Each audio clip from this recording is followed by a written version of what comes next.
राज्यामध्ये सध्या 10वी व 12वीच्या प्रॅक्टिकल परीक्षा तसेच तोंडी परीक्षा सुरू असून पुढच्या आठवड्यापासून म्हणजे 10 तारखेपासून इयत्ता 12वीची तर 20 तारखेपासून इयत्ता 10वीची लेखी परीक्षा सुरू होणार आहे। यासाठी शाळांनी सर्व तयारी केलेली आहे आणि यातच आज शिक्षण विभागाने शिक्षकांचं म्हणजे जे अतिरिक्त शिक्षक आहे 2024-25 आणि 25-26च्या संच मान्यतेनुसार या अतिरिक्त शिक्षकांचं समायोजन प्रक्रिया देखील या परीक्षेच्या कालावधीतच लावल्यामुळे परीक्षांना मोठा अडथळा निर्माण झालेला आहे।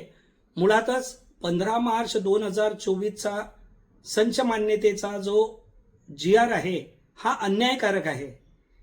या GR मधून विद्यार्थी संख्या असूनही म्हणजे कमी विद्यार्थी संख्या असल्याने अनेक म्हणजे शेकडो शाळांमधील अनेक तुकड्या या बंद पडून हजारो शिक्षक हे अतिरिक्त होणार आहे। म्हणजे एकीकडे शाळेमध्ये विद्यार्थी असतील तर दुसरीकडे त्यामध्ये शिकवायला शिक्षकच नसतील कारण त्यांचं समायोजन केलं जाईल। मग या विद्यार्थ्यांच्या गळतीला जबाबदार कोण राहणार आहे?